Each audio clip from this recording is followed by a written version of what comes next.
It's just gone 9 o'clock, and I thought I'd do a quick video, a little bit less depressing than the one the other night.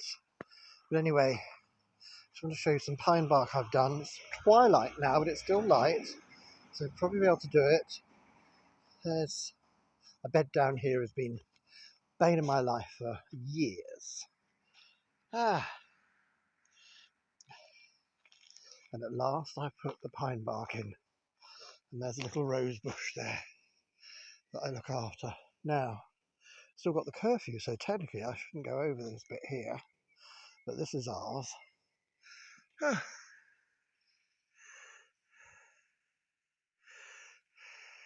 That's the abandoned holiday home owned by the people in England. It used to be the actual bar, restaurant for here. And this bit here,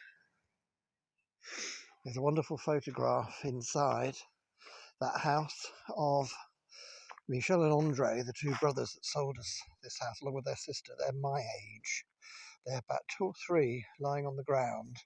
And the mother, who died in the hospital at Doullens, her husband, who died in this house in, I think, 1997, shows her with a tray serving drinks, and there's parasols. And it's a wonderfully evocative picture of 63. And there's even a little petrol pump down there. And we think this might have been the sign that was on it coming up.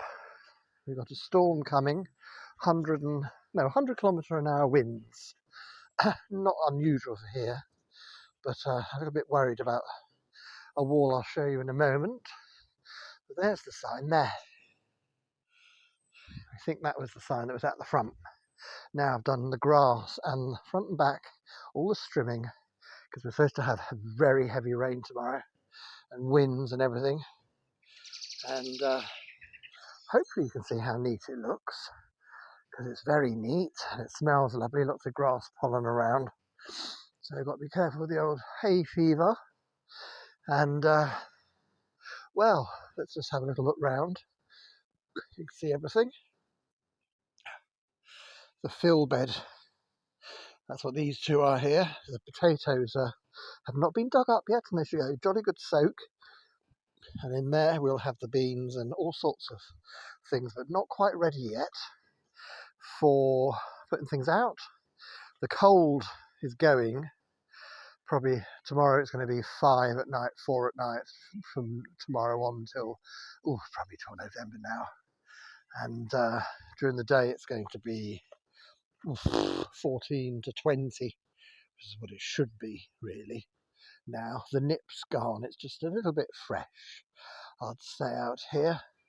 The only concern with the winds tomorrow is they're west to east. And there's that lovely big wall up there. Paddy calls it the Sphinx Wall, but it's not held up by anything, so a big wind battering from this direction, oh dear, I might see a big collapse on his outbuildings. Well, the insurance will have to pay for that, and then we'll have to pay the insurance back. But more of a concern for his house is a little hole in the flashing and the tiles, so I think with tomorrow's storm, that's not going to look so good. But still, he could have left his address or phone number with us, or could have sold it. It was on the market for 90,000 euros, I think. I mean, now with Brexit, of course, he's not a legal resident here. He's got a big capital gains tax bill to pay when that money leaves France, because of the transaction will be done in euros. And it's like, oh God, another thing you didn't think about really, is it? Because that house is just dead money. There's a housing surplus here, which, if you look up Jason Went Mid Sussex Times, 2013, there's a letter I wrote to the Mid Sussex Times about this. The Hayward Heath was the perennial problem, where town I grew up in, with concrete. And of course, here we're 2 hours from London on the Eurostar.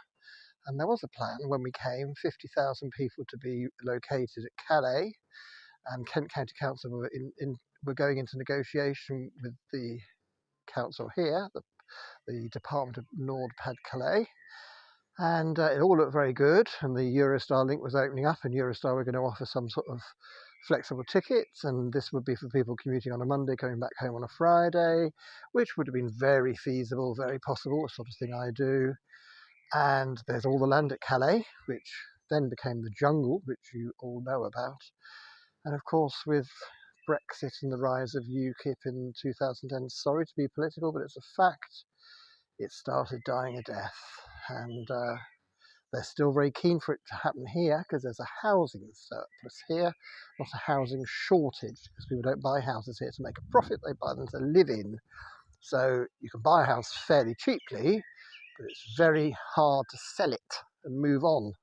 And I'm afraid I think that's a better system, because much as though people are getting very rich over in the UK, I don't think it's very healthy. I don't think it's very good.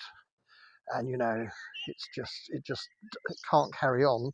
It's going to be a brain drain again now, like the 70s, young people leaving because they can't afford to buy anywhere. This house here, imagine it in Uckfield in East Sussex, which I always think is rather an equivalent sort of area in the Weald of Sussex. Oh, Jesus Christ, it'd be worth £1 million, if not more. And someone will probably buy it, knock it down and put some hideous monstrosity up. It's probably worth the work we've done on it. And there's a lot more that needs doing, believe you me. Oof, who knows? Haven't had it valued, but we paid in 2003, we paid not far off £60,000 for it. It's probably doubled in that value since then. But yeah, you can buy a house like that here, but then you have to have work and commute or whatever. So anyway, there's Daisy in the bed there. Come on, you out of there. There's gladiolus in there waiting to come up. Come on. All this ground is bone dry now. We're waiting for the rain to come. Hopefully it will, even though it's going to be a bit unpleasant overnight with the winds. And I think I better go now and try and save this.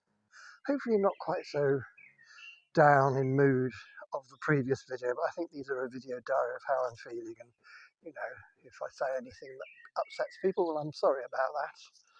And, if the mood isn't quite right, I'm sorry about that too, but this is a reflection on our life here. And that's why I'm doing it, and I want you all to enjoy it. And if you don't enjoy it, well, you just don't have to watch them, I suppose. And I don't mean that horribly, because I want you to watch them. And I do appreciate the views that I get, because they're all about sharing what's going on in here. And it's a nice place to be. I love you and leave you, and the usual thing, be sensible and careful. And let's have a bit of optimism for the summer, but let's not be reckless. And all is well here, and we'll love you and leave you and wish you good night. And it's soup for tea tonight, can't wait. Night night, keep tight, bye bye.